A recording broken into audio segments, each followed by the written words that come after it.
எல்லா மந்திரிகளுக்கும் இந்த 2 மந்திரிங்க பதில் சொல்லுவாங்க. சரி, அவங்க தான் சொல்கிறாங்கன்னா ஒரு வாதத்துக்கு அது ஓகே, இன்எக்ஸ்பீரியன்ஸ் எடுத்துக்கிட்டா லா அண்ட் ஆர்டரை பற்றின கேள்விக்கு வந்து முதலமைச்சர் தானே பதில் சொல்லணும். இல்லை, முதல்வர் சரியான நேரத்தில் பேசுவார் அப்படின்னும் அதை வச்சு நான் சொல்லுவேன். அந்த ஃபாரம்ல அவர் துறை சம்பந்தப்பட்ட கேள்விகளுக்கு அவர் தான் பதில் சொல்லணும். அப்போ துறையை மாற்றி கொடுத்துருங்க.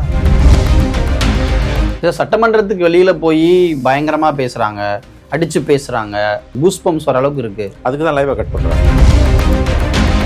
நீண்ட நாட்களுக்கு பிறகு ஆளுநர் வந்து எழுதி கொடுத்ததை அப்படியே படித்தது தாவேக்காவுடைய வெற்றியா பார்க்கறதா? ஸ்டாலினுக்கு இல்லாத ஒரு அதிர்ஷ்டம் விஜய்க்கு இருக்கு.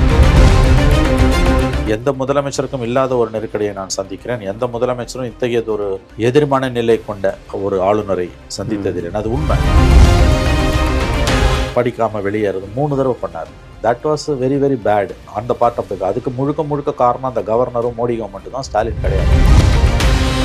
ஆளுநர் சொன்ன சில திருத்தங்களை கூட ஆளுநர் உரையில் அவர்கள் செய்தார்கள். இப்படியும் ஆளுநர் வந்து ஆணவத்துடன் நடந்து கொண்டார். அந்த ஆளுநர் கரையக்கூடிய அதிமுக தாவேக்கால போய் ஐக்கியமாயிட்டு சார் கன்னியூஸ். ஒரு 54 வருஷம் கட்சியை ஓட்டியாச்சு. திமுக எதிர்ப்புன்ற ஒற்றை புள்ளியை வச்சு அந்த கருணாநிதி மறைவுக்கு பிறகு அந்த திமுக எதிர்ப்பும் குறையுது. உங்களுக்கு வந்து விஜய் கிட்ட ஒரு கவர்ச்சி இருக்குது. நாளைக்கு சனிக்கிழமை, நாளைக்கு வந்து இணைப்பு விழா பனையூர் கதவுகள் திறக்கப்படும்.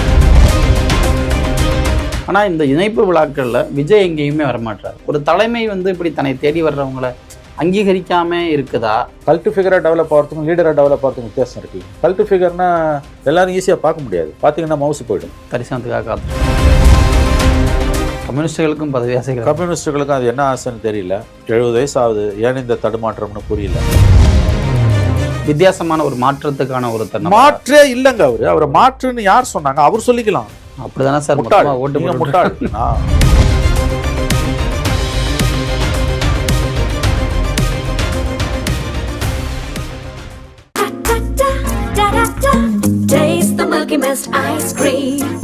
Milky Mist ice creams. ஆச்சி மசாலா. எந்த சமையலும் ருசி தேடும் ரகசியம். 20 ரூபாய். த டிபேட் நேயர்களுக்கு வணக்கம். சட்டமன்றம் தொடங்கி இருக்கிறது. பரபரப்பாக விவாதங்கள் போய்கிட்டு இருக்கு. இது பற்றியெல்லாம் பேசுவதற்காக மூத்த பத்திரிகையாளர் திரு மணி அவர்கள் நம்முடைய வந்திருக்காங்க. சார் வணக்கம். வணக்கம் சார். சட்டமன்றத்தில் இன்றைக்கு மேகதாது விவகாரம் குறித்து முதலமைச்சர் ஒரு தீர்மானத்தை கொண்டு வந்திருக்கார். எல்லா கட்சிகளும் அதை வந்து ஆதரித்து மேகதாதுல அணை கட்டக்கூடாது அப்படின்ற ஒரு தீர்மானத்தை நிறைவேற்றியிருக்கிறாங்க. ஃபர்ஸ்ட் இந்த ஒரு விஷயத்தை எப்படி பார்க்கலாம்? விஜய் அரசாங்கத்துக்கு ஆரம்பமே வந்து அமோகமாக இருக்கிறது என்று தான் நாம் சொல்ல வேண்டும். ஏன்னா ரொம்ப சிக்கலான ஒரு விவகாரம். ஆங்கிலத்தில் சொன்னால் கண்டென்ஷியஸ் இஷ்யூ, காவேரி இஷ்யூ. அதில் வந்து காவேரியில் தண்ணி திறந்து விடலைன்றதுக்காக மட்டும்தான் ஒவ்வொரு முறையும் லீன் சீசன்னு சொல்லக்கூடிய மழை இல்லாத காலங்களில் வந்து சட்டமன்றத்தோட சிறப்பு கூட்டம், அனைத்து கட்சி கூட்டம், அப்புறம் டெல்லிக்கு படையெடுத்து போவது, உச்சநீதிமன்றத்தில் வழக்கு போடுறது, உண்ணாவிரதம், இந்த மாதிரி எல்லா விதமான காட்சிகளும் கடந்த 30 ஆண்டுகளுக்கு மேலாக அரங்கேறி கொண்டிருந்தது. இப்போ புதுசாக வந்து அணை கட்டுவதை பற்றின பிரச்சனை வந்திருக்குது. மேகதாது அணை கட்டுவதற்கு. மேகதாது அணை கட்டுவதை எதிர்த்து தமிழகம் தொடர்ந்த வழக்கு உச்சநீதிமன்றத்தில் தள்ளுபடி செய்யப்பட்டு விட்டது. தள்ளுபடி செய்யப்பட்ட அந்த தீர்ப்பை எதிர்த்து தாக்கல் செய்யப்பட்ட ரெவ்யூ பெட்டிஷன், மறு ஆய்வு மனுவும் தள்ளுபடி செய்யப்பட்டு விட்டது. ஒரே ஆப்ஷன், அடுத்து கியூரேட்டிவ் பெட்டிஷன். அதோட சக்ஸஸ் ரேஷியோ 0.01%. அதனால் கோர்ட்டில் தமிழ்நாட்டுக்கு ரிலீஃப் கிடைக்காது. அதனால் உச்சநீதிமன்றத்தோட நீதித்துறையோட ஜுடிஷியல் சொல்யூஷன் இந்த பிரச்சனைக்கு நமக்கு இன்டர்வென்ஷன் தமிழ்நாட்டுக்கு சாதகமாக கிடைக்க வாய்ப்பு அநேகமாக இல்லை. முடிஞ்சு போச்சாங்க தமிழ்நாட்டோட ஃபைட். பிரதமரை சந்தித்த போது இதை எடுத்து சொல்லியிருக்காரு. பிரைம் மினிஸ்டர் தலையிடணும்னு. டெல்லியில் யார் அதிகாரத்தில் இருந்தாலும் அவங்க கர்நாடகத்தில் தான் சப்போர்ட் பண்ணுவாங்களே ஒழிய தமிழ்நாட்டை பண்ண மாட்டாங்க. ஏன்னா பிஜேபி ஆர் காங்கிரஸ் 2 தேசிய கட்சிகள், அவங்க தான் இப்போ அங்கே மாறி மாறி ஆட்சிக்கு வராங்க. அவங்களுக்கு அங்கே தான் ஸ்டேக்ஸ் அதிகமே ஒழிய தமிழ்நாடு அவங்க லிஸ்ட்லேயே கிடையாது. அது மன்மோகன் சிங்காக இருந்தாலும், வாஜ்பாயாக இருந்தாலும், மோடியாக இருந்தாலும், யாராக இருந்தாலும் பெரியதாக தமிழ்நாட்டால் ஒன்றும் சாதிக்க முடியும்னு தோணலை. அவங்க கட்டுறதுன்னு முடிவு பண்ணி போகிறாங்கன்னா தமிழ்நாட்டால் அதை தடுக்க முடியாதுன்னு எனக்கு தோணுது. This is the actual position. அதுவும் சிவகுமாருக்கு, டிகே சிவகுமார் அங்கே இன்னும் 2 ஆண்டுகள் இருக்குது அதிகாரம். அவருக்கு முதலமைச்சர் பதவி, 28 எலெக்ஷன். அவருக்கு அங்கே வந்து தன்னோட பொலிட்டிக்கல் பொசிஷனை வந்து ஸ்ட்ரென்தன் பண்ணிக்கணும், நல்லா கால ஆழமாக ஊன்றிக்கொள்ளணும்னா அவர் இந்த கார்டை தான் கையில் எடுப்பார். இது தமிழகத்தை விட கர்நாடகாவில் காவேரி பிரச்சனையை யார் ரொம்ப அதிகமாக பேசுகிறாங்களோ அவங்களுக்கு தான் அங்கே வந்து ஓட்டு விழும். அவை தமிழ்நாடோட ஆப்ஷன்ஸ் இதில் ரொம்ப கம்மின்னு தான் எனக்கு தோணுது. அதான் விஜய் கவர்மெண்ட்டுக்கு இது ஒருவேளை அவங்க இதை முன்னெடுத்துட்டு போகிறாங்க. ஏன்னா அடுத்து எக்ஸாக்டாக எப்போ இந்த கட்டுமான பணிகள் தொடங்கும் என்னன்றது தெரியல நமக்கு. அது நடக்கும் பொழுது ஓராண்டில் நடக்கும்னு நான் நினைக்கிறேன், அது சப்ஜெக்ட் டு கரெக்ஷன். அப்போ அங்கே வந்து 27 வரும்போது 28 தேர்தல், அப்போ இன்னும் அதிகமாக அதை புஷ் பண்ணுவாங்க ஓட்டு வாங்குறதுக்கு, ஓட் பேங்க் பாலிடிக்ஸ். அப்போ அதுக்கு விஜய் அரசுக்கு தலைவலியாக உருமாறும். இப்போதைக்கு இவங்க ஒரு தீர்மானம் போட்டிருக்காங்க. இந்த தீர்மானங்களால் it just playing to the galleries தான். இதுக்கு ஒன்றும் பெரிய அர்த்தம் கிடையாது. நீங்கள் வந்து ஜுடிஷியல் ஃபாரமில் உங்களுக்கு அசிஸ்டன்ஸ் இல்லை, சென்ட்ரல் கவர்மெண்ட் சப்போர்ட் பண்ணாது, நீங்கள் பாட்டு பேசிக்கிட்டே இருக்க வேண்டியதான், அவ்வளோதான். எல்லா கட்சிகளும் ஒரு அது உண்மைதான். எல்லாரும் அங்கே எப்படி எல்லா கட்சிகளையும் ஒன்றா இருக்காங்களோ இங்கேயும் எல்லா கட்சிகளையும் ஒன்றா இருக்காங்க. தேசிய கட்சிகளும் அங்கே இருக்க பிஜேபி காங்கிரஸ் எப்படி வந்து ஒரே குரலில் பேசுகிறாங்களோ அவங்க மாநிலத்துக்கு சார்பாக, இங்கே இருக்க காங்கிரஸ் பிஜேபி எல்லாரும் அவங்களுக்கு ரெப்ரசன்டேஷன் இருக்கோ இல்லையோ இவங்க ஒரே மாதிரி தான் பேசுவாங்க. இது அனைத்து கட்சி தீர்மானம், அதுவும் அசம்பிளி ரெசல்யூஷன்றதுக்கு வந்து கிரவுண்டில் இதுக்கு எந்த விதமான இம்பேக்டும் கிடையாது. இதுதான் ரியாலிட்டி. இது எல்லாருக்கும் தெரியும். இதுக்கு எப்போ பார்த்தா ஒரு கதை சொல்லுவாங்க. எம்ஜிஆர் வந்து இதே மாதிரி ஒரு சுச்சுவேஷன் வந்தப்போ திடீர்னு கிளம்பி கர்நாடகாவுக்கு போய் அங்கே உட்காந்து சீஃப் மினிஸ்டர்கிட்ட பேசி தண்ணியை திறந்து மேட்டூருக்கு வர வச்சாரு. இது மாதிரி போய் உட்காந்து பேசுங்க, அந்த ஊர் சிஎம் கிட்ட பேசுங்க. ஈவன் விஜயே வந்து முன்னாள் முதல்வர் ஸ்டாலின் கடிதம் எழுதும் பொழுதெல்லாம் கடிதம் எழுதுறதெல்லாம் ஒரு வேலையான லெவலில் விமர்சிச்சிருந்தார். இப்போ விஜய்க்கு இதில் ஒரு பொலிட்டிக்கல் ப்ரெஷரும் மவுண்ட் ஆகுது. ஆமாம், வெறும் தீர்மானமும் இப்போ அதனால பெரிய பயன் இல்லை அப்படின்றத நம்ம பார்க்க முடிகிறது. இதில் விஜய் வேற என்னதான் செய்ய முடியும்? ஒன்றும் செய்ய முடியாது. யதார்த்தமாக நான் சொல்கிறேன், தண்ணி திறந்து விடுறத கூட நீங்கள் அச்சீவ் பண்ண முடியும் போய் உட்காந்து பேசி. இது அணை கட்டுறது it's a very big decision. And Supreme கோர்ட்டில் உங்கள் கேஸ் தோற்றுருக்குது. ஓகே, என்ன பண்ணுவீங்க நீங்கள்? இது வந்து வெளிப்படையாக பேசுனீங்கன்னா மக்கள் ஏற்றுக்க மாட்டாங்கன்னு எல்லா கட்சிகளும், குறிப்பாக திமுக அண்ணா திமுக கடந்த 60 ஆண்டுகளாக வந்து மக்களை ஏமாற்றிட்டு இருக்காங்க. இப்போ 3ஆவதாக ஒரு பிளேயர் வந்திருக்காரு, அவங்களும் சேர்ந்து ஏமாற்றுவாங்க, வேறு வழி இல்லை உங்களுக்கு. தண்ணி திறந்து விடுறதுக்கு எம்ஜிஆர் போய் உட்காந்து பேசி மட்டும் அது வந்து நீங்கள் சொல்கிறது 40 வருஷத்துக்கு முன்னாடி. ஆமாம், அவனா அது ஒரு கதை சொல்கிறாங்க. அது வேணாம், அவ்வளோ தூரம் போகாதீங்க. இப்போ 12 வருஷத்துக்கு முன்னால் சுப்ரீம் கோர்ட் உத்தரவு போட்டு ஜெயலலிதா போய் கர்நாடகாவில் உட்காந்து பேசினாங்க. அப்போ யார்? சித்தாராமையாவோ எடியூரப்பாவோ, இவங்க 2 பேரில் ஒருத்தர். அவங்க சிஎம்மாக இருக்கும்போது ஜெயலலிதா போனாங்க, ஞாபகம் இருக்கா அவங்களுக்கு? 2011 அதிகாரத்துக்கு வந்த பிறகு 11 அல்லது 12 அவங்க போனாங்க, சுப்ரீம் கோர்ட்டுக்கிட்ட சொல்லிச்சு. ஆமாம், ஒய் டோன்ட் யூ டாக் பண்ணாங்க.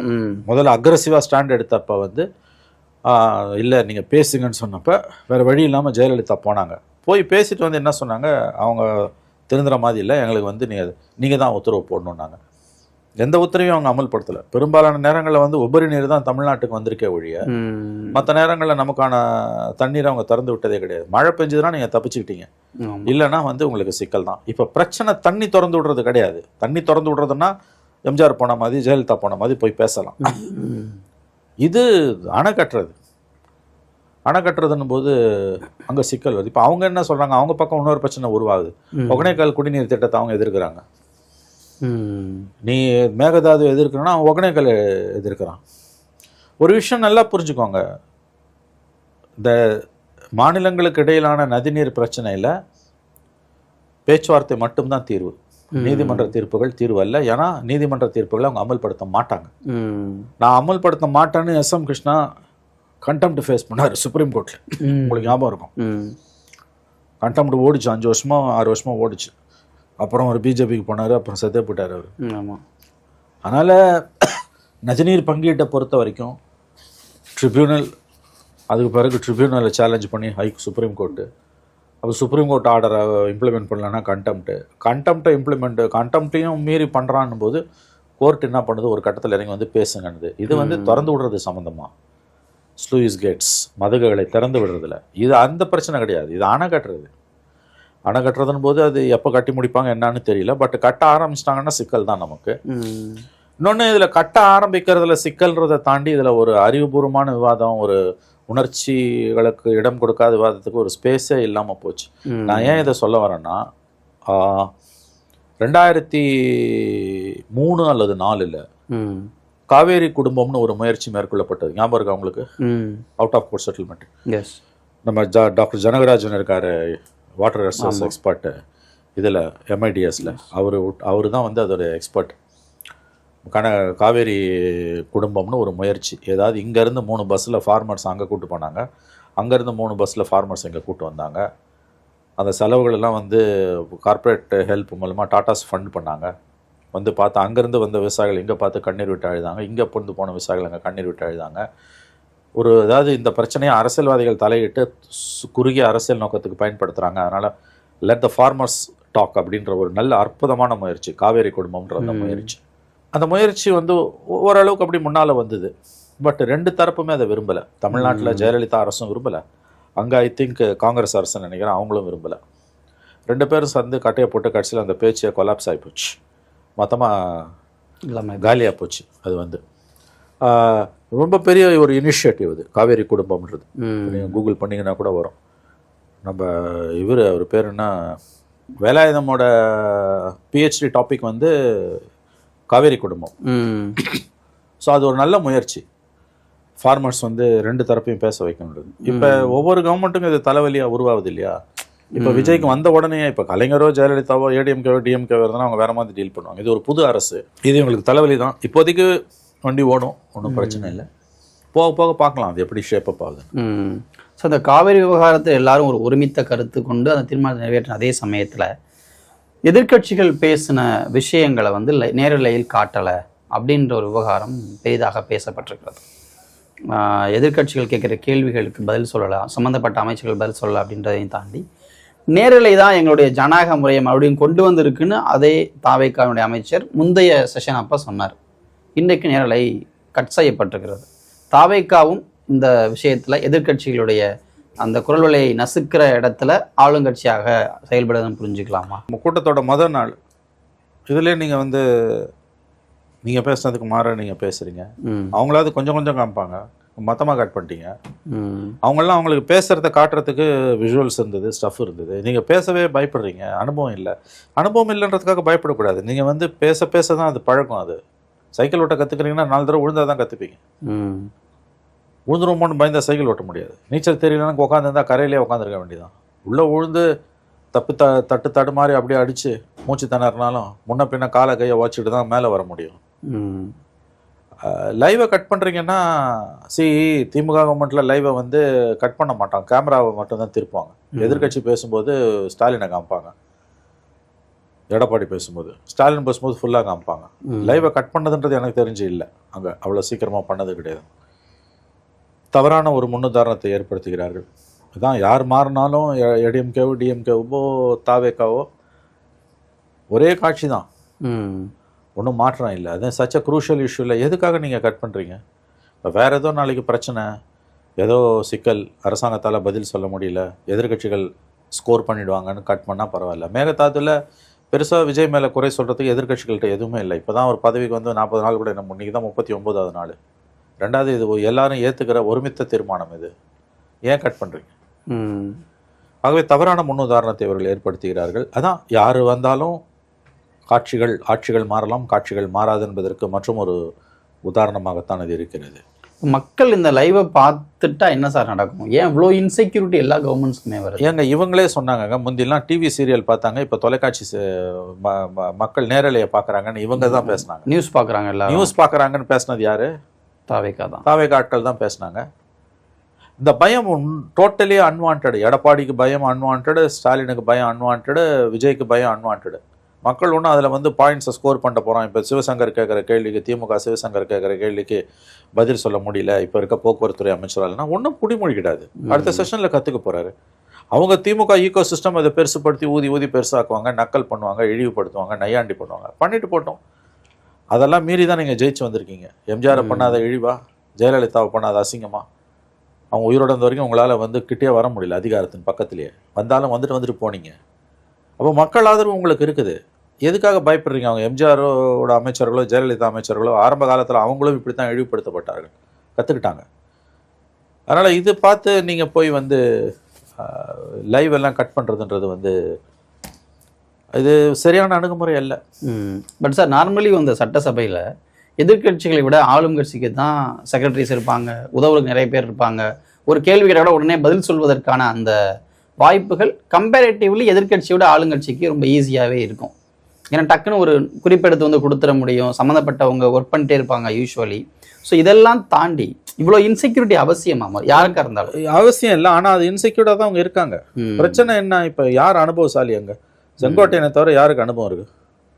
இன்க்ளூடிங் விஜய் யாருக்கு அனுபவம் கிடையாது. ஜெயசிட்டி பிரபாகரன் இருக்கிறதுல அனுபவம் உள்ளவர். அவர் எம்எல்ஏவாக 2 தடவை என்னமோ இருந்திருக்காரு. அதனால் அவரை வந்து ஸ்பீக்கர் ஆக்கிட்டாங்க, அங்கே போயிட்டாரு. நிர்வாகத்தை கவனிக்கிறதுல யார் மிஞ்சி நிற்கிற ஆள் யார்? ஒரே ஒருத்தர், செங்கோட்டையன். அவர் அவை முன்னவராக போட்டுட்டு ரெவென்யூ டிபார்ட்மெண்ட்டை கொடுத்துட்டீங்க. இப்போ வேடிக்கை இருக்குது, ஃபைனான்ஸ் மினிஸ்டர் அவர் பேர் என்ன, மரிய வில்சன். அவர் அன்னைக்கு ஒயிட் பேப்பர் வெளியிடும் போது அவர் தமிழ் இங்கிலீஷ் ரெண்டுலேயும் கலந்து பேசினார். கரெக்டாக நான் சொல்கிறது? எதுக்காக ஆங்கிலத்தை கலந்து பேசுகிறார் அவர்? இதுக்கு முன்னால் எந்த ஒரு நிதி அமைச்சரும் அப்படி பேசினது கிடையாது. இப்போ பட்ஜெட் எப்படி படிப்பார் அவர்? இப்போ ஃபுல் பட்ஜெட் அவர் படிக்கணும்.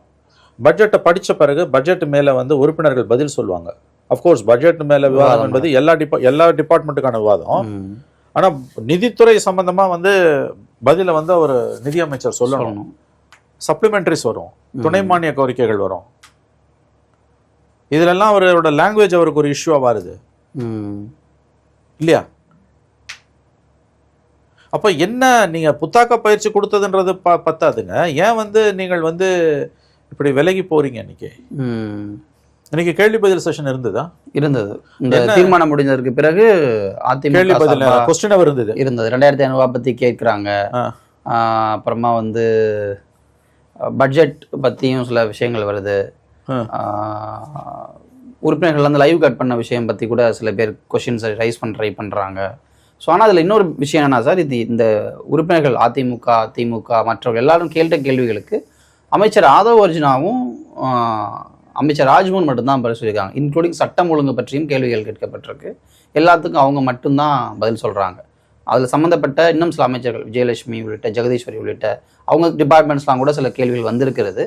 ஆனால் அதுக்கு அவங்க பதில் சொல்லலை. அதுக்கு பதிலாக ஆதவ் அர்ஜுனாவும் ராஜ்மோகன் மட்டுமே பதில் சொல்கிறாங்கன்ற விமர்சனமும் இல்லைங்க. இது ரொம்ப தவறான முன்னுதாரணங்க. அந்தந்த துறை சார்ந்த அமைச்சர்கள் தான் சொல்லணும். சட்டம் ஒழுங்கு பற்றி முதலமைச்சர் தான் சட்டம் ஒழுங்கை பாதுகாக்கிறார். சட்டம் ஒழுங்குக்கான அமைச்சர் ஹோம் போர்ட்ஃபோலியோ சீஃப் மினிஸ்டர்கிட்ட தான் இருக்குது. சீஃப் மினிஸ்டர் சபையில் இருக்கார், கரெக்டா? ஆமாம். அப்போ அவர் துறை சம்பந்தப்பட்ட கேள்விக்கு சீஃப் மினிஸ்டர் தானே பதில் சொல்லணும். ஆதவ் எப்படி பதில் சொல்லுவார்? இது எனக்கு என்ன சொல்றதுன்னே தெரியல. கடந்த காலங்களில் நான் 91லேருந்து இந்த அசம்பிளியை பார்க்குறேன். இப்படி ஒரு சூழல் இருந்ததே இல்லை. 91 ஜெயலலிதா வந்தப்பையும் ஃப்ரெஷ் கவர்மெண்ட் தான். அஃப்கோர்ஸ் மந்திரிங்க ஒரு எக்ஸ்பீரியன்ஸ் மினிஸ்டர்ஸ் இருந்தாங்க எல்லாருமே. நெடுஞ்செழியன் இருந்தார், இவர் எஸ்டிஎஸ் இருந்தார், ஆர் வீரப்பன் இருந்தார் முதல் 3 வருஷம், அரங்கநாயகம் இருந்தார், முத்துசாமி இருந்தார், செங்கோட்டையன். இப்போ அது எப்படி எல்லா மந்திரிங்களுக்கும் இந்த 2 மந்திரிங்க பதில் சொல்லுவாங்க? சரி, அவங்க தான் சொல்கிறாங்கன்னா ஒரு வாதத்துக்கு அது ஓகே. எக்ஸ்பீரியன்ஸ் எடுத்துக்கிட்டா லா அண்ட் ஆர்டரை பற்றின கேள்விக்கு வந்து முதலமைச்சர் தானே பதில் சொல்லணும். இல்லை, முதல்வர் சரியான நேரத்தில் பேசுவார் அப்படின்னும் அதை வச்சு நான் சொல்கிறேன். பாருங்க, அவர் பேசுகிறாரு பேசலன்றதை பற்றி நான் அந்த ஆங்கிளுக்குள்ளே போல. அசம்பிளியில் அந்த ஃபாரமில் அவர் துறை சம்பந்தப்பட்ட கேள்விகளுக்கு அவர் தான் பதில் சொல்லணும், முதலமைச்சர் தான் பதில் சொல்லணும். அப்போ துறையை மாற்றி கொடுத்துருங்க. அதாவது இம்பார்ட்டன்ட் போர்ட்ஃபோலியோஸுக்கு அந்தந்த மந்திரிகள் தான் பதில் சொல்லணும். புரியுதுங்களா? இப்போ தொழில்துறை சம்பந்தமாக கேட்குறாங்க. இந்த செஷனில் அவங்களுக்கு என்னமோ புரியப்படலை, அடுத்த செஷனில் சொல்லுவாங்க. கீர்த்தனா டிபார்ட்மெண்ட்டை பற்றி ஆதவ் அர்ஜுனா பேசுகிறாருன்னா ஃபைன், அது ஒன்றும் பெரிய தப்பாக எனக்கு படலை. First session youngsters, fresh people, let them give some leverage. இப்போ கொடுப்போம், இன்னும் 1 மாதம் பொறுத்து பட்ஜெட் செஷன் வரும்போது அப்போ அவங்க தயாராகலைன்னா அப்போ சிக்கல். பட்ஜெட் செஷன்ல இது நடந்ததுன்னா தப்பு. பட் லா அண்ட் ஆர்டர் வந்து such an important subject. And முதலமைச்சர் தான் ஹோம் டிபார்ட்மெண்ட்டுக்கு மந்திரின்னும் பொழுது முதலமைச்சர் சபையில் இருக்கார். முதலமைச்சர் சபையில் இல்லைன்னா பதில் சொல்லி. நெடுஞ்செழியன் வந்து 91-96 சில நாட்கள் ஜெயலலிதா சபையில் இல்லாதப்ப லா அண்ட் ஆர்டர் பற்றி நெடுஞ்செழியன் பேசியிருக்கார். எனக்கு நல்லா ஞாபகம் இருக்குது. ஏன்னா அந்த அம்மாவுக்கு அந்த பிரச்சனை ஆரம்ப கட்டத்தில் இருந்தது. சட்டம் ஒழுங்கை பராமரிக்கிறது, அதை பற்றின கேள்விகள் வரும். இத்தனைக்கும் ஒரு உறுப்பினர் பருதி இளம் எழுதிய வச்சுக்கிட்டு பேசும்பொழுது நான் வந்து த்ரெட்பேராக நெடுஞ்செழியன் பதில் சொல்லியிருக்காரு. With is experience, vast experience. அது 91 இது நான் சொல்கிறது. நான் 91 வந்து கவர்மெண்ட் வந்து ஒரு 3 மாதத்தில் திமுக ஒரு பெரிய ஊர்வலம் எடுத்தாங்க ஏதோ ஒரு இஷ்யூவில். அந்த ஊர்வலத்தில் கலவரம் வெடித்து ஒயின் ஷாப்பெல்லாம் அடிச்சு உடச்சாங்க, பிரச்சனையாச்சு. அப்போ அசம்பிளி நடந்துகிட்டு இருந்தது. அடுத்த நாள் சம்பந்தமான கவன ஈர்ப்பு தீர்மானமாக வரும்போது கேள்வி பதில் செஷன் முடிஞ்சு ஜெயலலிதா எந்திரிச்சு போயிட்டாங்க. 0 ஹவரில் இந்த பிரச்சனையை கிளப்பும் போது, கவன ஈர்ப்பு தீர்மானம் கொண்டு வரும்போதோ அல்லது 0 ஹவர்லேயும் இந்த பிரச்சனையை காங்கிரஸே கிளப்பிச்சு, கூட்டணி கட்சியாக இருந்தோம். அப்போ அதுக்கு எனக்கு நல்லா ஞாபகம் இருக்கு. ஏன்னா ஃபஸ்ட் டைம் நான் அப்போ தான் உள்ள அந்த செஷன் தான் எனக்கு வந்து அனுபவம் புதுசு. அப்போ நெடுஞ்செழியன் தான் பதில் சொன்னார் அதுக்கு. அது அது ரொம்ப அதான் எக்ஸ்பீரியன்ஸ் ஸ்பீக்ஸ் பர்ஃபெக்டாக. லா அண்ட் ஆர்டர் முதலமைச்சர் ஜெயலலிதா கண்ட்ரோலில் இருந்தாலும் உள்துறை பர்ஃபெக்டாக பதில் சொன்னார் அவர் வந்து. பட்டு எனவே இப்போ ஃபஸ்ட் டைம் ஓகே, விஜய்க்கும் சேர்த்தே வந்து நீங்கள் வந்து பெனிஃபிட் ஆஃப் டவுட்டை கொடுக்கலாம், ஆதவ் பேசிட்டு போகிறாருன்னு. பட்ஜெட் செஷன் இருக்குது இன்னும் 1 மந்தில். அது உள்ளே இவங்க அத்தனை பேரும் தயாராகணும். இல்லைன்னா திமுக வந்து கண்டிப்பாக இவங்களை விரல விட்டு ஆட்டிடுவாங்க. அதில் எந்த சந்தேகம் வேணாம் உங்களுக்கு வந்து. தேர் எக்ஸ்பர்ட்ஸ் இன் அப்போசிஷன் பாலிடிக்ஸ். ரெண்டாவது, இதெல்லாம் என்னது இது? துறை சார்ந்த அமைச்சர்கள் பதில் சொல்லாமல் ஒரு 2 பேர் பேசுகிறாங்க. எல்லா டிபார்ட்மெண்ட்டுக்கும் ஆதவ் எப்படி பதில் சொல்ல முடியும்? சட்டமன்றத்துக்கு வெளியில போய் பயங்கரமா பேசுறாங்க, அடிச்சு பேசுறாங்க, மிரட்டுற அளவுக்கு பேசுறாங்க, என்னமா பேசுறாங்கன்ற ஒரு கூஸ்பம்ஸ் வர அளவுக்கு இருக்கு. யாருக்கு பத்தி? இயல்பாக இவங்களுடைய பேச்சு சொல்றேன். எனி இஷ்யூஸ் தாவேக்காவினர் சட்டமன்றத்துக்கு வெளியில மீட்டிங்ல பேசும்போது அவ்வளவு சூப்பரா பேசுறாங்க. முதலமைச்சரே தன்னுடைய லாஸ்ட் திருச்சி மீட்டிங்ல அவ்வளோ விஷயங்கள் பேசினாரு. சட்டமன்றத்திற்கு உள்ள உங்களை நோக்கி வரக்கூடிய ஒரு கேள்வி, அதுக்கு பதில் சொல்வதில்லை. நீங்க வந்து அதை ஒரு மேடையாக பயன்படுத்திக்க வேண்டாம். ஆனா ஒரு பதில் சொல்ல இடத்துல இருக்கோன்ற இடத்துல இருந்து பேசுவதற்கு கூட ஏன் அந்த தயக்கம் வருது? இன்னைக்கு வந்து ஒன்றும் பெருசா எதுவுமே நடக்கலையே. ஆதவர்ஜுனா பேசுறது அந்த துறை சார்ந்த அமைச்சர்கள் பேசிட்டு போக வேண்டியதானே. ஏன்னா வந்து ஃபிக்ஸட், அது முதல் நாள் வந்து வந்துடும். என்ன இவங்க கேள்வி என்ன கேட்க போறாங்க வந்துடும். அது வந்து 0 ஹவர்ல வர பிரச்சனை வேற. அதுக்கு வந்து ஆதவர்ஜுனாவோ ராஜ்மோகனா பதில் சொல்லலாம். ஓரளவு விஷயம் தெரிஞ்சவங்க, அவங்களும் ஒன்றும் எக்ஸ்பீரியன்ஸ் கிடையாது. பட் இப்போ துறை சார்ந்த விஷயங்களை பற்றி ஆதவ்கிட்டையும் ராஜ்மோகன்ட்டையும் முதல் நாளே கொடுக்குற குறிப்புகள் அந்த துறை சார்ந்த அமைச்சர்கள்ட்ட கொடுத்து அவங்கள பேச வைக்க வேண்டியதானே. அப்போ பர்பஸ்ஃபுல்லாக கவர்மெண்ட் வந்து அவங்கள வந்து ப்ரொடெக்ட் பண்ணுது, ஷீல்டு பண்ணுது. I don't think this is correct. இது தப்பு. எனக்கு பொறுத்த வரைக்கும் அது சரியா படலை. இப்போ விட்டுருவாங்க எதிர்கட்சிகள். ஏன்னா புது கவர்மெண்ட் யாரும் ஒன்றும் பெருசாக எடுத்துக்கல, எல்லாருமே புதுசு, including the chief minister. But budget session is an acid test. 40 நாள் நடக்குங்க. எல்லாரும் பேசணும் அன்றைக்கி. அதுவும் வந்து இப்பயே ப்ரிப்பேர்டாக இருப்பாங்க திமுகவில். உங்களுக்கு வந்து கண்ணில் விரல விட்டு ஆட்டுவாங்க. திமுகவோட ஒரு உறுப்பினர் 96 பருதி நிலம் எழுதி, ஒரே ஒரு உறுப்பினர். ஏன்னா செல்வராஜ் கூட மதிமுகவுக்கு போயிட்டார் 93ல். ஒரு உறுப்பினர் பருதி நிலம் எழுதி. It was history. 5 இயர்ஸ் நான் ஃபுல்லாக பார்த்துருக்கேன். அது இந்த சேம் பருதி 2014 ஜெயலலிதா கிட்ட போய் சேர்ந்தார். அந்த 96 வந்து இந்த ஒற்றை உறுப்பினர் சுழலுவார். இப்போ 59 பேர் இருக்காங்க. ஆல்மோஸ்ட் எல்லாம் எக்ஸ்பீரியன்ஸ், எல்லாரும் எக்ஸ்பீரியன்ஸ்டு. ஸ்பீக்கர் ஒன்றும் அவங்கள ப்ரொடெக்ட் பண்ணிட்டு இருக்க முடியாது இஷ்யூஸ். அதுக்கு தான் லைவாக கட் பண்ணுறாங்க. ரொம்ப பேட் ஆட்டிடியூட் இது எனக்கு தெரிஞ்சு. இஷ்யூஸை பற்றி நீங்கள் பேசும்பொழுது வந்து அந்தந்த அமைச்சர்களை தயார்படுத்தணும். அமைச்சர்களும் தங்களை தயார்படுத்தி கொள்ள வேண்டும். இன்னும் பட்ஜெட்டு எப்போ போட போகிறாங்கன்னு தெரியல. ஜூலை 1st வீக்கில் இருக்குமா, 2nd வீக்கில் அது இருக்கும். அது இந்த முடிஞ்ச அலுவல் கூட்டம் கூடி அது முடிவு பண்ணுவாங்க. மோஸ்ட் ப்ராபப்ளி ஜூலை 1st வீக்கில் நீங்கள் போட்டு ஆகணும். அப்போ இன்னும் ஒரு 15லேருந்து 20 நாளைக்குள்ளே பட்ஜெட் செஷன் ஆரம்பிக்குது. பட்ஜெட் அப்போ இப்போயே அவங்க அத்தனை மந்திரியும் தயார்படுத்தணும்.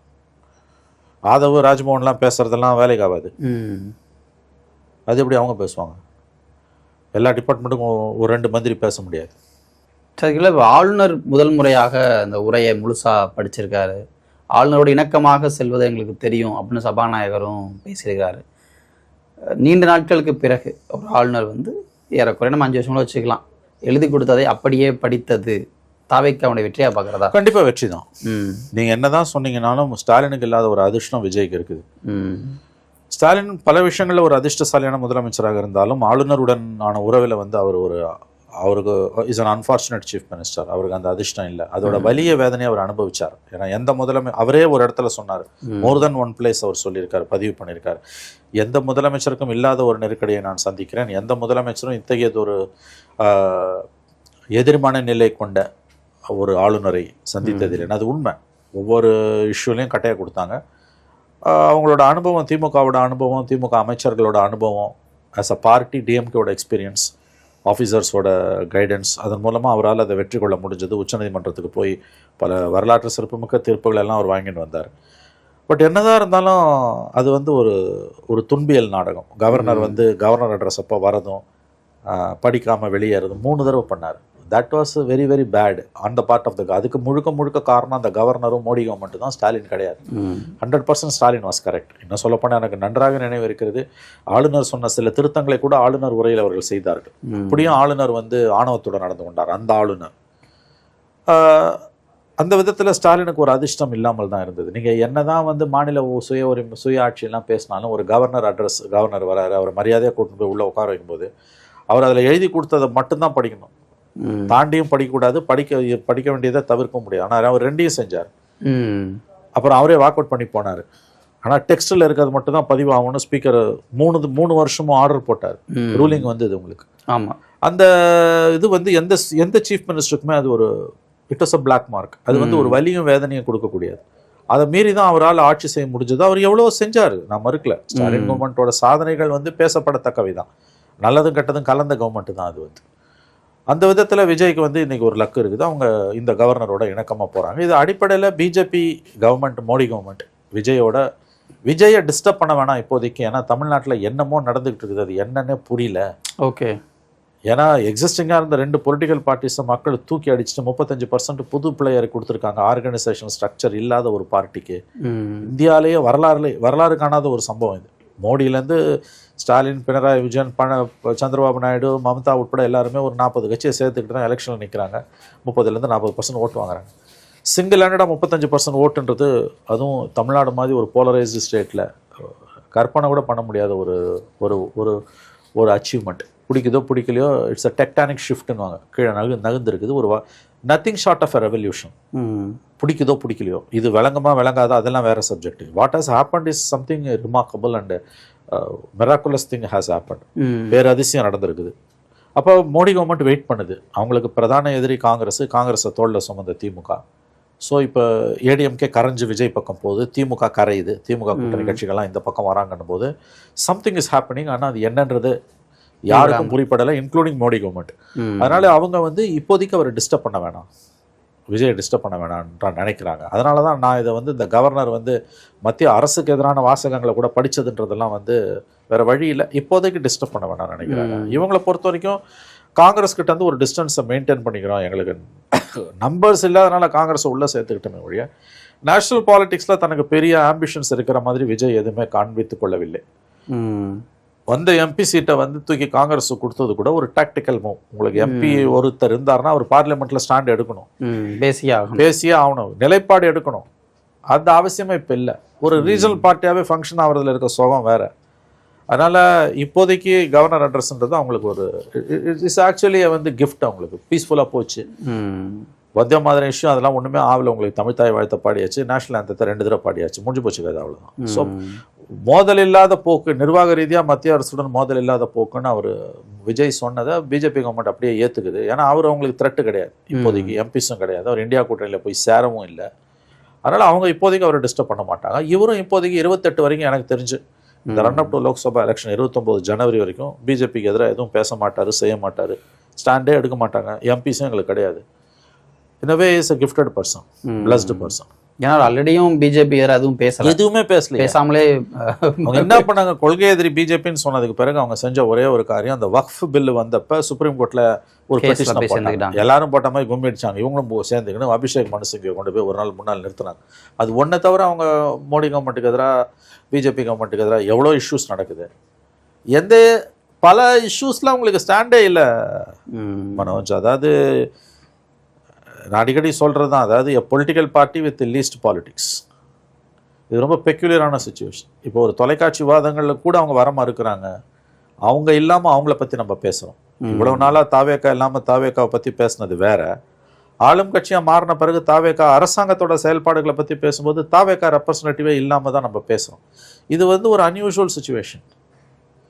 இது ஒரு புது பாலிடிக்ஸ் உருவாகிட்டு இருக்குது. அவங்க எங்களுக்கு மீடியாவே வேணான்றாங்க. விஜயும் ப்ரெஸ்ஸை பார்க்கறது இல்லை, தாவேக்கா ஆட்களும் மீடியா டிஸ்கோர்ஸில் கலந்துக்கிறதே இல்லை. இது எங்கே போய் முடியும்னு தெரியல. மீடியா வேணான்றாங்க, ஆனால் மீடியாக்களை குறை சொல்வதை மட்டும் விட மாட்டாங்க. அது செய்வாங்க, அது எல்லாரும் செய்வாங்க, இவங்க கொஞ்சம் கூடவே செய்வாங்க. மீடியாவும் ஒன் சைடாக தான் இருக்குது. அதனால் மீடியா குறை சொல்லப்படுதுன்னா அதை ஏற்றுக்கணும். மீடியா கல்லடியோ சொல்லடியோ ரெண்டையும் ஏற்றுக்கிட்டு தான் ஆகணும். நீ வந்து பிக் பேட்ஸ் அண்ட் பொக்கேஸ்வாங்க. பூங்கொத்து கொடுத்தாலும் கல்லடி கொடுத்தாலும் மீடியா வாங்கிக்கணும். அது காலகாலமாக மீடியா அது வாங்கிட்டு தான் இருக்குது. இஷ்யூ அது கிடையாது. ரூலிங் பார்ட்டிலேருந்து மீடியாவை எங்கேஜ் பண்ண மறுக்கிறாங்க. ம். மந்திரிங்கெல்லாம் பேசுகிறாங்க, சிஎம் பேசுகிறதே இல்லை. முக்கியமான இஷ்யூஸில் கருத்தே கிடையாது. டிவி டிஸ்கோர்ஸஸில் கலந்துக்க மாட்டேன்றாங்க, டிபேட்ஸில் வர மாட்டேன்றாங்க. இது ஒரு ஆபத்தான ஒரு போக்கு. அவங்களுக்குன்னு ஒரு மீடியாவை லான்ச் பண்ணிக்கிறாங்கன்றாங்க. அது எப்படி? அது எல்லாரும் பண்ணுற மாதிரி ஒரு மவுத் பீஸ். அதுக்கு ஒன்றும் பெரிய மரியாதை இருக்காது. நீங்கள் வந்து எல்லா கட்சிக்கும் ஒரு சேனல் இருக்க மாதிரி உங்களுக்கு ஒரு சேனல், அவ்வளோதான். But what about your engagement with people? மக்களோட உங்களோட பங்களிப்பு என்பது என்ன? ஸோ அந்த விதத்தில் பார்க்கும்போது பெக்யூலராக ஒரு சுச்சுவேஷன் டெவலப் ஆகிருக்கு. ஒரு அரசியல், பெரிய அளவில் அரசியல் நிலைப்பாடுகள் ஆல்மோஸ்ட் எந்த இஷ்யூலையும் இல்லாத ஒரு கட்சி மாநிலத்தை ஆண்டு கொண்டிருக்கிறது. பல இஷ்யூஸில் அவங்களுக்கு கருத்தே கிடையாது. பட் பாப்புலாரிட்டி இருக்குது, 35% ஓட்டு இருக்குது. ஸோ ஒரு வினோதமான ஒரு அரசியல் களத்தில் தமிழ்நாடு என்று சிக்கி கொண்டிருக்கிறது. சார், அதிமுக கரைஞ்சிக்கிட்டு இருக்கு அப்படின்னு சொல்லி நம்ம பேசும்போது நீங்கள் சொன்னீங்க. கரையக்கூடிய அதிமுக தாவேக்கால போய் ஐக்கியமாயிட்டு இருக்கே சார் கன்னியூஸா? இல்லை, அவங்க தேர் நியரர் டு த தாவேக்கா தேன் டு டிஎம்கே. ஏன்னா இப்போ அதிமுகவுக்கு ஒரே ஒரு கொள்கை. உலகத்திலே அப்படி ஒரு வித்தியாசமான கட்சியை நீங்கள் பார்க்க முடியாது. ஒரே கொள்கை திமுக எதிர்ப்பு. வேற எதுவுமே அந்த கட்சிக்கு கொள்கையும் கிடையாது, ஒன்றும் கிடையாது. அந்த சுச்சுவேஷனில் இன்னைக்கு அந்த பாலிசியை, அது ஒரு கொள்கை கிடையாது, அது ஒரு அணுகுமுறை. அதை வந்து உங்களுக்கு வந்து பிரமாதமாக இன்னைக்கு இப்போதைக்கு கடைப்பிடிக்கிறது விஜய். அதனால் அவங்க அங்கே போகிறாங்க. அவரும் வந்து பிஜேபி எதிர்ப்புன்றாரு, பெரியாருன்றாரு. அப்போ வந்து திமுக எதிர்ப்பை வந்து அவங்க வந்து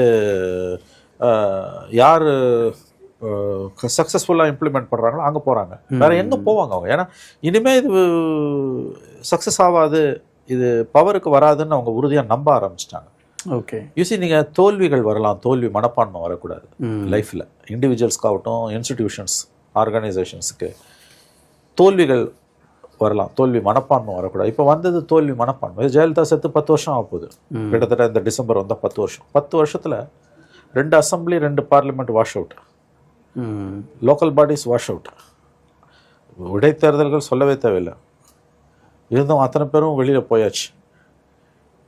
பவர் இல்லாமல் அவங்களால இருக்க முடியாது. இன்னொன்று, ஒரு செரிஷ்மேட்டிக் லீடர், ஒரு கவர்ச்சி மிகு தலைவர் இருந்தால் தான் அவங்களால அங்கே இருக்க முடியுமே தவிர அது இல்லைன்னா அவங்களால இருக்க முடியாது.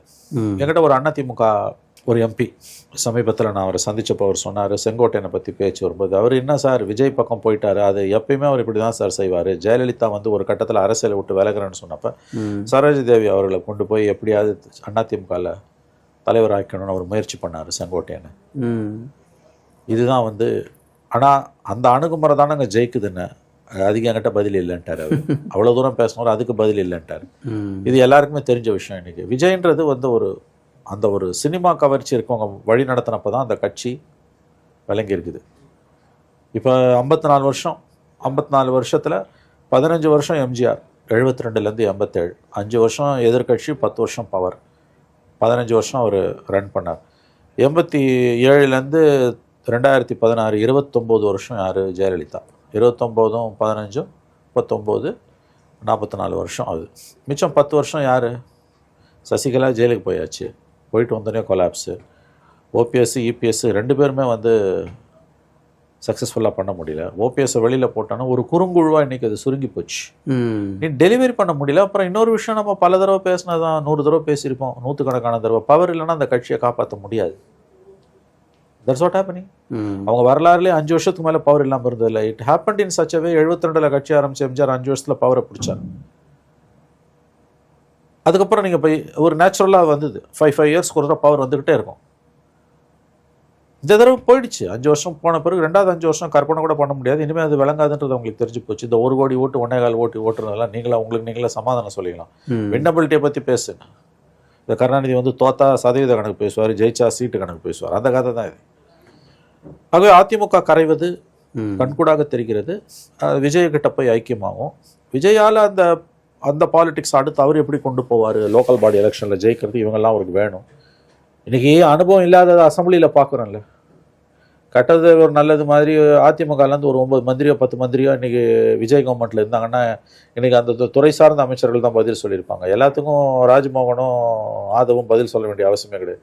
அப்போ நிர்வாகத்தை நடத்தும்போது அந்த ப்ராக்டிக்கல் டிஃபிகல்ட்டிஸ் விஜய்க்கு இப்போ தான் தெரிய ஆரம்பிச்சிருக்கும். கற்றுக்கணும். நீங்கள் கற்றுக்கணுன்னா வந்து தலைமையும் வந்து வழிகாட்டணும். உங்களுக்கு வந்து பட் யதார்த்தம் ஏடிஎம்கே கரைஞ்சிக்கிட்டு இருக்குது. விஜய் கிட்ட ஒரு கவர்ச்சி இருக்குது. தலைமை அதாவது வந்து தலைவராக அவர் இன்னைக்கு இருக்காரு.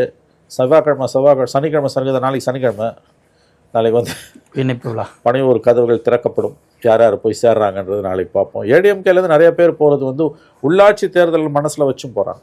ஓகே, மேயர், டெப்டி மேயர், ஊராட்சி ஒன்றிய தலைவர் இல்லையா? பவர் இல்லாமல் எவ்வளோ நாள் இருப்பார்? வாரியம் வரைக்கும் ஃபில் பண்ண வேண்டியது. ஆமாம், தவிர்க்க முடியாது.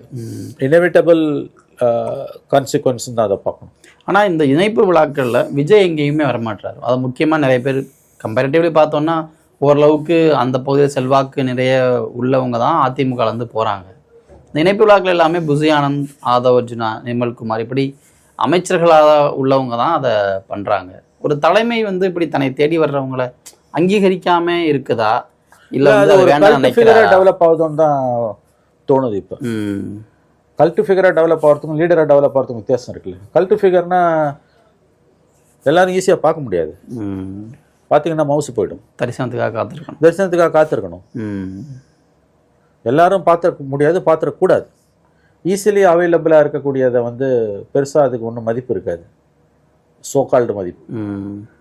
இப்போ நேற்று மகேந்திரன் போய் சேர்றாரு. இன்னும் இந்த மாதிரி எத்தனை அற்புதங்களை நம்ம பார்க்க போகிறோமோ நம்ம வாழ்க்கையிலன்னு தெரியல.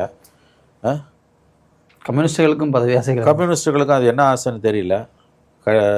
70 வயசு ஆகுது, ஏன் இந்த தடுமாற்றம்னு புரியல. நியாயப்படுத்தவே முடியாத சம்பவங்கள்லாம் நடக்குது இன்றைக்கி. இது வந்து ஒரு அறிகுறி, அது ஞாபகம் வச்சுக்கோங்க. இண்டிவிஜுவல் மகேந்திரனை பற்றி நல்ல நண்பர் தான் எல்லாருக்கும், நல்ல மனிதர் தனிப்பட்ட முறையில்.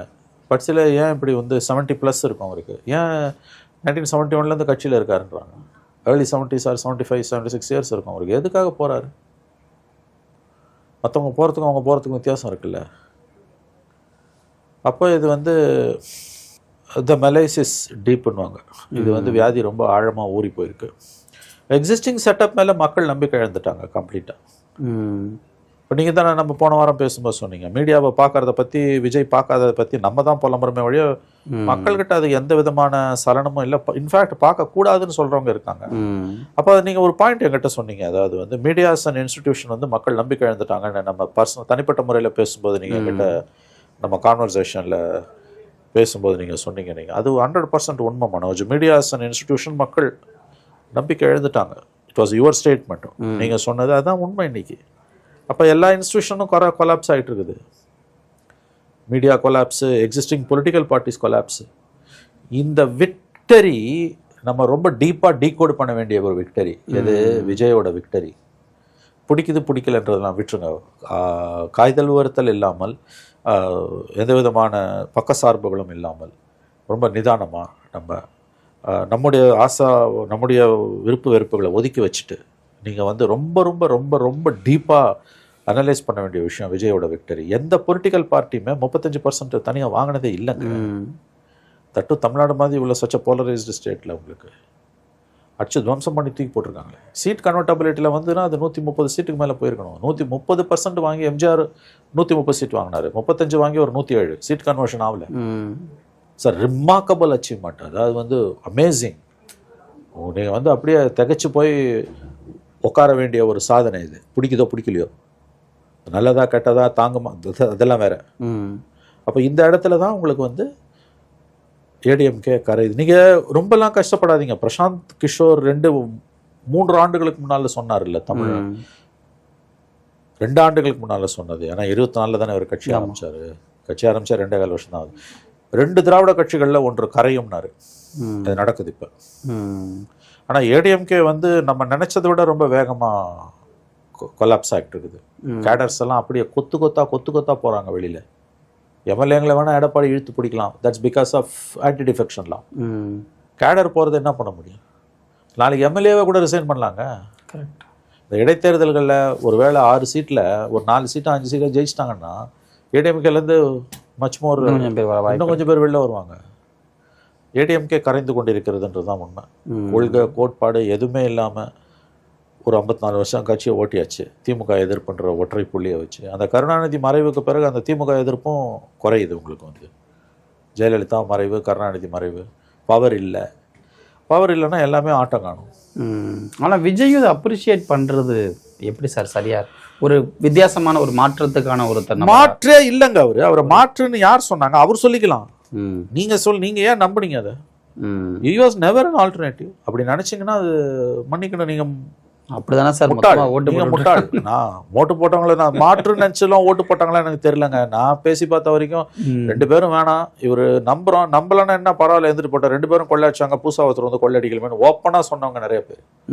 மனதளவுல மக்கள் நம்பி ஓட்டு போட்டாங்க, நான் நம்பல. 2 பேரும் வேணாம்.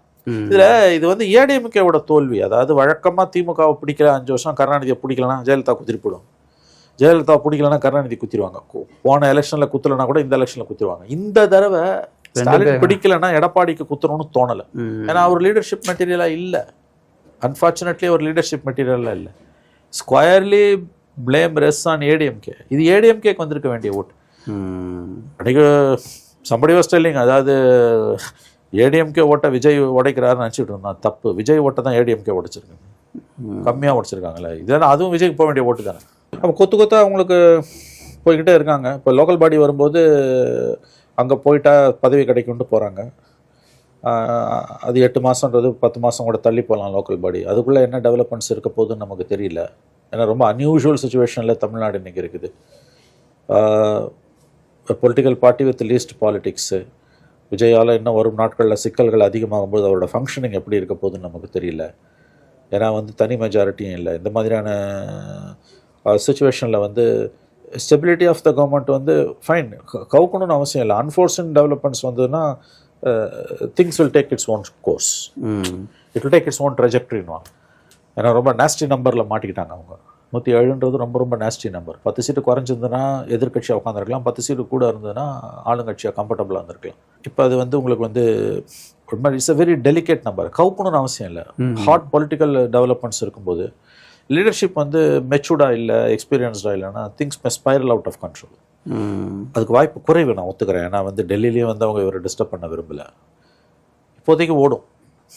பட் ஏடிஎம்கேவோட ஃபேட்டுன்னு நீங்கள் பார்த்தீங்கன்னா இட்ஸ் வெரி வெரி, ஒரு விதத்தில் இட்ஸ் வெரி சேட். 34 வருஷம் 30 வருஷம் ஆண்ட ஒரு கட்சி கொலாப்ஸ்.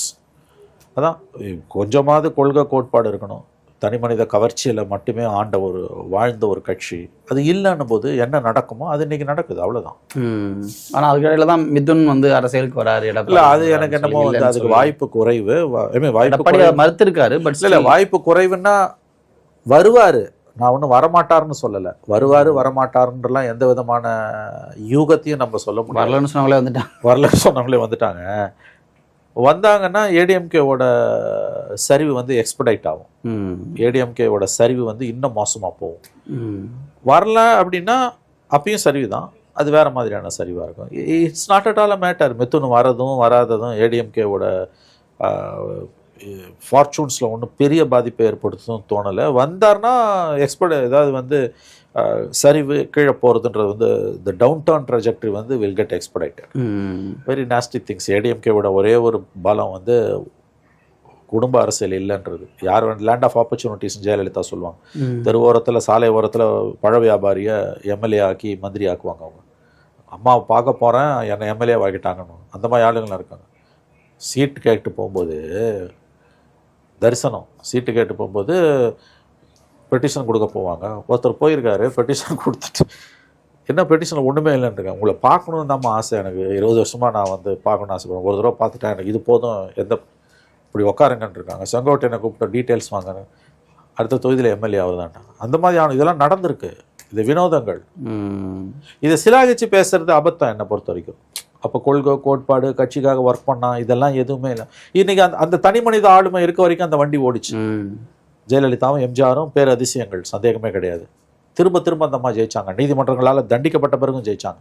படுத்துக்கிட்டே ஜெயிச்சார் எம்ஜிஆர். இன்னைக்கு 2 இல்லை. அடுத்து வந்தவங்களால் அந்த இடத்த ரீப்ளேஸ் பண்ண முடியும். இன்ஃபேக்ட் எடப்பாடியோட தவறுகள் எல்லாம் அந்த கட்சியோட வீழ்ச்சிக்கு சொல்றது கூட தப்பு. அவர் ஓபிஎஸ்ஸை சேர்த்துருந்தா ஜெயிச்சிருக்கலாம், தினகரனை சேர்த்துருந்தா ஜெயிச்சிருக்கலாம், சசிகலாவை கூட வச்சு என்ன இப்போ நடக்குது. ஒரு வருஷம் பொத்து 2 வருஷம் பொத்து நடந்திருக்கும், அவ்வளோதான். கொள்கைகளாலையும் கோட்பாடுகளாலையும் நிர்வகிக்கப்படலைன்னா கட்சிகள் என்ன ஆகுமோ அதுதான் நடந்திருக்கு. கண்டிப்பாக சார் என்ன நடக்கும் என்பதை பொறுத்திருந்து பார்க்கலாம்.